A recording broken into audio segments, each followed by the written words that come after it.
Hello viewers, today our topic of discussion will be phase control rectifiers. In case of control rectifiers, we'll use thyristors in place of diodes. So we'll do the analysis of a single phase half wave control converter or rectifier with RL load. However, the application of this half wave control rectifiers are very few, but it is the main or basic building block whenever we are going to design further or few more circuits like a full wave or maybe semi or maybe a dual or both single phase as well as three phase. This is the circuit of a half wave control rectifier with RL load. The load shown inside this box representing a coil or inductive load. Actually this R is not externally connected, but it is eventually the internal resistance of this coil or inductor. So for simplicity we are normally connecting this R in series to this inductance L. Actually it is simply a coil whose internal resistance are given by R and L. So other component of this circuit diagram is the input supply, which is a transformer. The secondary output voltage of this transformer is given by Vs equal to Vm sin omega t. Then there is a thyristor T1. The anode of this thyristor is given by these symbols A, K, and this is the gate terminal, which is very much important when we are going to use this thyristor as a control rectifier. The voltage drop across this thyristor is given by Vt1 under various condition of supply current. But before proceeding to this circuit, we must assume some logics or some parameters. We will assume this when upper terminal of this load will be positive with respect to lower terminal that is negative, we will assume this output load voltage V0 as positive. Circulating current when flow from top to bottom, we'll assume this as I0.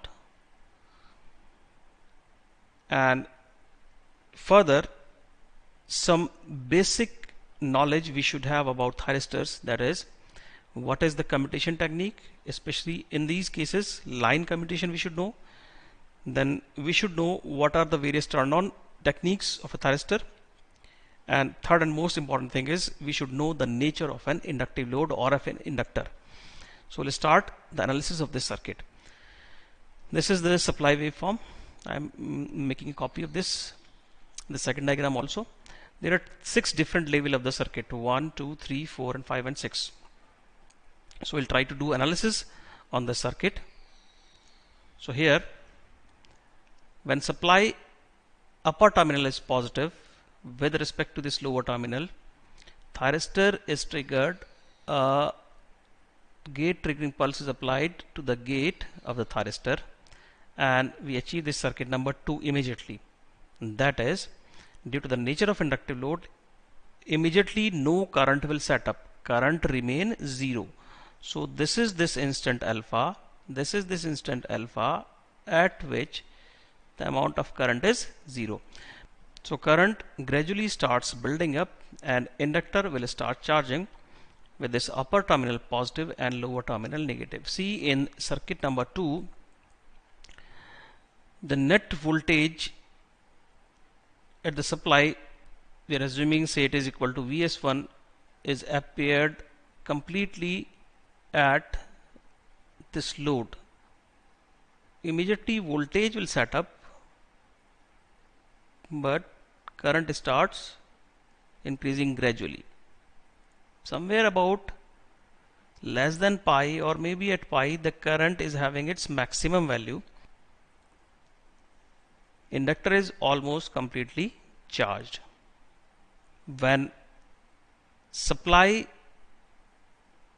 terminals reversed, that is due to the nature of the AC supply, when this lower terminal become positive with respect to this upper terminal which is negative, inductor will immediately change its polarity. Again, it is the nature of inductor. Immediately inductor will change its polarity, and continuity and the direction of the current remain same as shown in the diagram number 4. So exchange of current is from load towards supply, or you can say during first half cycle inductor charge and during second half cycle inductor discharge towards the supply. At circuit number 5, this circulating current starts decaying maybe up to this point. This point is normally known as beta, that is extinction angle. Up to this point, output voltage appeared, however, in negative direction. So this is the envelope of our V0. This red envelope representing actually V0. And at circuit number 6, you will find out when current fall below the holding current, thyristor will be line commutated or turn off, and ultimately voltage across the load becomes 0, or you can say inductor is fully discharged. Under such circumstances, we can also plot the waveform of the thyristor voltage, or the voltage appeared across thyristor. We will find out whenever thyristor is conducting, the output voltage, the voltage across thyristor is 0 ideally, and prior to this there are some voltage level across thyristors. So this green envelope clearly shown the voltage appeared across thyristor. So this green wave representing VT1, and after this in negative half cycle, that is after beta till 2 pi, these are the voltage levels of thyristor. So ultimately the net conduction is from alpha to beta, and this beta minus alpha is known as del, which is the conduction angle. Fine. So the complete waveforms are shown here. The first waveform is corresponding to the supply, then the waveform corresponding to V0, clearly negative half, there is conduction, then there is waveform of I0, inductive current, and finally we'll have this voltage drop across thyristor during turn off, and again at 2 pi plus alpha cycle repeats. So this is how we can draw the waveform of a half wave rectifier inductive load. Now we'll try to find out the value of output voltage. The output voltage VDC, V0, V0, we can find out from the knowledge of this output voltage wave. The conduction is from alpha to beta, and the cycle repeats again at 2 pi plus alpha. So net duration of the cycle is clearly 2 pi. So we are going to integrate from alpha to beta. Obviously the voltage will be Vm sin omega t with respect to d omega t. The duration of cycle is 2 pi.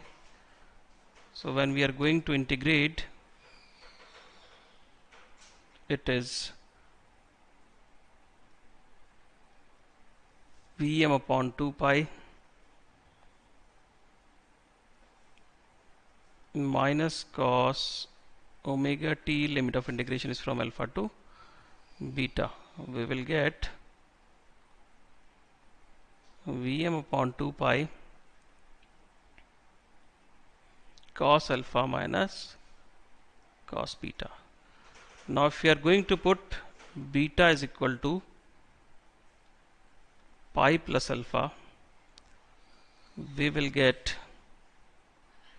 Vm upon 2 pi 2 cos alpha. 2 will be cancelled out. So this is the net output voltage, which is Vm upon pi cos alpha. It is V0 or VDC. Now I'll make more detailed analysis on the circuit. Suppose if you are going to connect a freewheeling diode anti-parallel to the load. So condition number 1, that is when supply is connected with upper terminal positive, the load current start set up initially, eventually just at the switching instant there is no current will gradually starts building up. And in circuit number 2, when thyristor conducts, supply will give current to the load. Under that condition, freewheeling diode, due to these polarities positive and negative, it remain in reverse bias state so that it is turned off. Now when inductor gets fully charged, as we have done in the previous cases, and ultimately when terminal of the supply reversed, immediately the reversal of energy in inductor takes place and current starts flow from lower terminal of the load towards supply, but at the same instant this freewheeling diode become forward biased and this complete current will freewheel through this freewheeling diode and the load. Hence, due to this, the load voltage V0 become 0, and when inductor gets fully discharged, this freewheeling diode, it is open circuited or switched off, you can say. It is the instant where thyristor is triggered at alpha. So the waveform of output voltage V0 will be from alpha to pi. After pi, the conduction of freewheeling diode takes place, and at the same instant the output voltage remains 0. So there is nothing like conduction in the negative direction. And next cycle repeat at 2 pi plus alpha. So in case of freewheeling diode operation, the load voltages are bit improved as compared to the previous case where there is no freewheeling diode in the circuit.